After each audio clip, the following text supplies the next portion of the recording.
मरी हुई वेल्स में हुआ विस्फोट। जी हाँ दोस्तों, खबर चौंकाने वाली है पर सच है। मरी हुई वेल जिंदा वेल से ज्यादा खतरनाक होती है। लेकिन जो सवाल इस सवाल से पहले उठता है वो ये कि आखिर आजकल इतनी सारी वेलों की मौत क्यों हो रही है। रोज समाचारों में और न्यूज़पेपर्स में ये खबर आती है कि आज इतनी वेल्स इस तट पर मरी हुई मिली, लेकिन आखिर इनकी असमय होने वाली मौत के पीछे की वजह क्या है। आज के वीडियो में हम यही जानने की कोशिश करेंगे दुनिया के सबसे बड़े जीव की जान आखिर कौन ले रहा है, और साथ ही ये भी जानेंगे कि आखिर मरी हुई वेल्स खतरनाक क्यों होती है। तो बस बने रहिए वीडियो के अंत तक। ऑस्ट्रेलिया के राज्य तस्मेनिया के उबड़ खाबड़ पश्चिमी तट पर लगभग 230 पायलट वेल्स फंसी हुई पाई गई, जिसमें से लगभग 226 पायलट वेल्स मारी गई।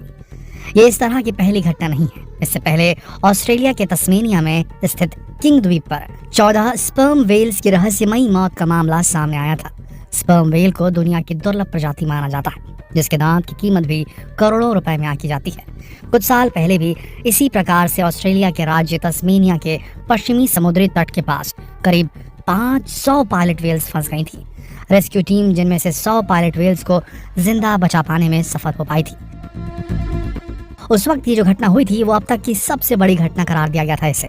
उस वक्त पायलट वेल्स को रेस्क्यू करने को लेकर बचाव मिशन 1 हफ्ते तक चला था, जिसमें केवल 100 वेलों को बचाया जा सका था और 400 की मौत हो गई थी। सोचिए दोस्तों, 400 बड़ी वेल मछलियां किसी तट पर खत्म हो जाएं, उस तट का क्या हाल होगा। अच्छा, ऐसा नहीं है कि वेल की मौत का सिलसिला केवल ऑस्ट्रेलिया तक ही सीमित हो।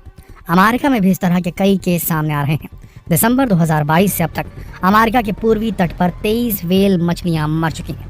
12 तो सिर्फ न्यूयॉर्क और न्यू जर्सी के तटों पर पाई गई हैं। पिछले 1 हफ्ते में ही 3 वेल मछलियां मरी पाई गई हैं। पहले गंभीर रूप से खतरे में मौजूद नॉर्थ अटलांटिक राइट वेल जो वर्जीनिया के तट पर मिली, फिर एक हम्पबैक वेल जो न्यू जर्सी के तट पर पाई गई, इसके बाद एक मिंके वेल न्यूयॉर्क सिटी के रॉकअवे पेनिनसुला तट पर मिली, और आगे पूरी दुनिया की बात करें तो लगभग हर समुद्र तट पर आजकल वेलों की लाशें पड़ी हुई देखी जा सकती हैं। आखिर ये हो क्या रहा है? कौन है जो वेलों को उनके घर समंदर से हटाकर तटों पर फेंक रहा है? दोस्तों, यकीन नहीं होता कि 20वीं सदी में जो वेल पृथ्वी के लगभग सभी महासागरों में अच्छी संख्या में पाई जाती थी, वो 21वीं सदी में लगभग विलुप्त होने के कागार तक पहुंच चुकी है। और ये हम नहीं, आंकड़े कह रहे हैं। IUCN यानी कि international union for conservation of nature का अंदाजा है कि आज के समय में इनकी संख्या करीब 10,000 से 25,000 के बीच होगी। सोचिए, दुनिया के 70% हिस्से में पानी है, समंदर है, और वहाँ सिर्फ 25,000 वेल्स बची होंगी। ऐसा माना जाता है कि जब इनके शिकार का चलन नहीं था तब अंटार्कटिका में इनकी संख्या बहुत ज़्यादा थी।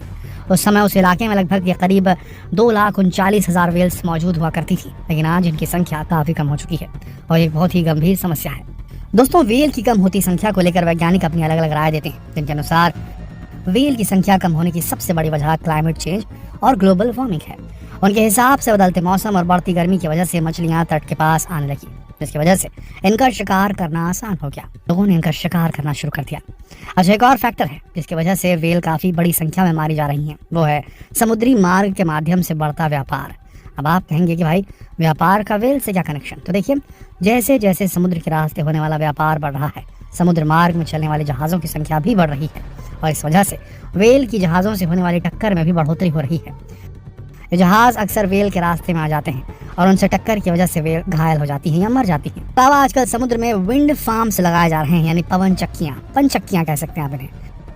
इन्हें लगाने के दौरान भी निर्माण करने वाले जहाज़ों का आना जाना बढ़ जाता है। इसके साथ ही कंपनियां सोनार तकनीक का इस्तेमाल करके इनके लिए नक्शे बनाती हैं, और इस वजह से वेल को दिशा भ्रम हो जाता है, वो रास्ता भटक जाती है, जिसकी वजह से वो तटों के करीब आ जाती है, जहाज़ों से टकराती हैं और उनकी मौत हो जाती है। वेल मछलियों के मरने की एक और सबसे बड़ी वजह है समुद्र में फैलने वाला प्रदूषण। अब जरा इस खबर को सुनिए। फिलीपींस में समुद्र तट पर बहकर आई एक मरी हुई वेल के पेट में 40 किलो प्लास्टिक निकला। इस 500 किलोग्राम वजनी वेल के पेट से प्लास्टिक शॉपिंग बैग और चावल की बोरियां निकली, जिन्हें निकलने के बाद गैस्ट्रिक शॉक से इसकी मौत हुई थी। इसके अलावा कई बार जहाज़ों में भरकर लाया जा रहा तेल समुद्र में फैल जाता है, जिसकी वजह से वेल और दूसरे समुद्री जीवों की मौत हो जाती है, क्योंकि पानी में तेल होने की वजह से वो सांस नहीं ले पाते और ये तेल उनके शरीर के अंदर जाकर जहर का काम करता है। कई बार इस वजह से एक साथ कई सारी वेल समुद्र के तट पर मरी हुई पाई जाती है। दोस्तों अगर वेल घायल अवस्था में तट पर आ भी जाए तो उसका इलाज इतना आसान नहीं होता। वेल मछलियों का साइज एक स्कूल बस जितना तो होता ही है, इसलिए उनका एक्सरे नहीं हो सकता। ऐसे में उनके जख्मों की पड़ताल वैज्ञानिकों को मैनुअली करनी पड़ती है।